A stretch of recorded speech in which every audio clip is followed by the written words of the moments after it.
केंद्र सरकार अंग्रेजों के जमाने के कुछ कानूनों में संशोधन करने जा रही है और इसके लिए सरकार दंड प्रक्रिया संहिता संशोधन विधेयक 2023 लाएगी। लोकसभा में जानकारी देते हुए केंद्रीय गृह मंत्री अमित शाह ने कहा कि आज मैं जो 3 विधेयक एक साथ लेकर आया हूं वो सभी पीएम मोदी के 5 प्रणों में से एक को पूरा करने वाले हैं। बिल का मकसद अंग्रेजों के जमाने के इस कानून में बड़े बदलाव लाना है।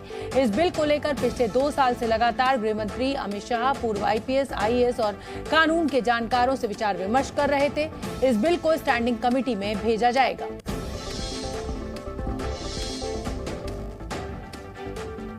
माननीय अध्यक्ष जी, आज मैं जो 3 विधेयक एक साथ लेकर आया हूं, वो तीनों विधेयक एक प्रकार से मोदी जी ने जो 5 प्रण लिए हैं उसमें से एक प्रण की अनुपालना करने वाले हैं। माननीय अध्यक्ष जी, ये तीनों विधेयक दंड विधान प्रक्रिया, क्रिमिनल जस्टिस सिस्टम को बेसिक कानून, इसके लिए मूलभूत कानून ये 3 विधेयकों के अंदर है।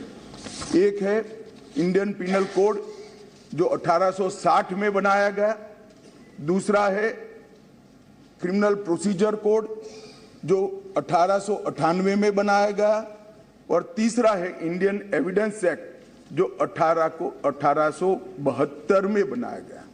1860, 1898 और 1872 में अंग्रेजों द्वारा बनाए गए, अंग्रेजों की संसद के द्वारा पारित किए गए ये तीनों कानूनों को समाप्त कर आज हम तीनों नए कानून पुरस्कृत करने के लिए मैं आया हूं। माननीय अध्यक्ष जी, इंडियन पिनल कोड 1860 की जगह भारतीय न्याय संहिता 2023 अब एस्टैब्लिश होगी। क्रिमिनल प्रोसीजर कोड 1898 की जगह भारतीय नागरिक सुरक्षा संहिता प्रस्तावित होगी और इंडियन एविडेंस एक्ट 1872 की जगह भारतीय साक्ष्य अधिनियम 2023 प्रस्तावित होगा। चलिए अब आपको बता देते हैं कि आज लोकसभा में पेश हुए अमित शाह ने कौन कौन से 3 बिल पेश किए हैं। 3 विधेयक में एक है इंडियन पिनल कोड, दूसरा क्रिमिनल प्रोसीजर कोड, तीसरा Indian evidence code. Indian penal code 1860 की जगह अब भारतीय न्याय संहिता 2023 होगा। क्रिमिनल प्रोसीजर कोड की जगह भारतीय नागरिक सुरक्षा संहिता 2023 प्रस्थापित होगा और इंडियन एविडेंस एक्ट 1872 की जगह भारतीय साक्ष्य अधिनियम होगा।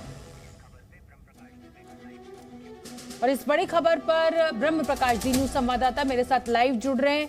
ब्रह्म प्रकाश, ठीक है, ये नए कानून जो है इनको पेश किया गया है, लेकिन क्या क्या फर्क होगा इसमें? बिल्कुल, देखिए फर्क बहुत सारा होगा शोभना, क्योंकि अभी जो कानून थे वो अंग्रेजों के ज़माने के थे। जैसा गृह मंत्री ने सदन में बताया, 1860 1898 के उस वक्त की दंड संहिता थी और आईपीसी और सीआरपीसी की धाराएं थी। अब इनमें बहुत सारी धाराएं बदल जाएंगी वर्तमान के लिहाज से, क्योंकि सरकार का ये मानना है कि समाज में बहुत सारी चीज़ें बदली हैं, अपराध करने की प्रवृत्ति बदली है, अपराध करने के तौर तरीके बदले हैं, लिहाजा इनमें बदलाव करना जरूरी हो गया था। खासतौर से महिलाओं के खिलाफ जो होने वाले अपराध हैं उनको लेकर भी इनमें कड़ा प्रावधान किया जा रहा है। जो राष्ट्रद्रोह का कानून है उसको भी खत्म किया जा रहा है और सबसे बड़ी बात है कि जो बच्चों के खिलाफ होने वाले अपराध हैं उनको लेकर भी इनमें सख्त प्रावधान किए जा रहे हैं।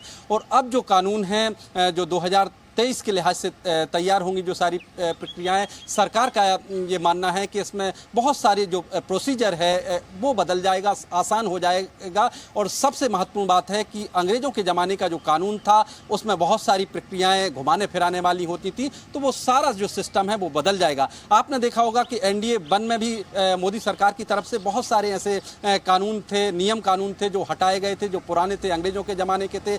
इसमें बहुत सारे ऐसे भी थे जैसे जिसमें प्रधानमंत्री की तरफ से कहा गया था कि खुद से अटेस्टेड करके आप पेपर दे सकते हैं, पहले गजिस्ट्रेट ऑफिसर से अटेस्ट कराना पड़ता था। ऐसे बहुत सारी नियम और प्रक्रियाएं थी, तो NDA 1 में वो बहुत सारी खत्म कर दी गई थी। अब सरकार का मकसद ये है कि अब जो नए CRPC और IPC की धाराएं होंगी वो बेहद सरल होंगी और वर्तमान के लिहाज से होंगी। जो अपराध के तौर तरीके बदल गए हैं उनको कैसे टैकल किया जाए उस लिहाज से होंगी। बिल्कुल बिल्कुल ठीक कह रहे हैं आप ब्रह्म प्रकाश। और कानून में इस तरीके से, जिस तरीके से जो आपने भी जिक्र किया और गृह मंत्री के द्वारा भी समय समय पर कहा गया है, क्राइम करने का तरीका बदला है और वो धाराएं उन पर आरोप तय करना या सजा देना वो है नहीं अभी सीआरपीसी में और आईपीसी में, तो उन सबको ऐड किया जाएगा। बहुत बहुत धन्यवाद ब्रह्म प्रकाश आपका इस पूरी जानकारी के लिए। जी न्यूज़।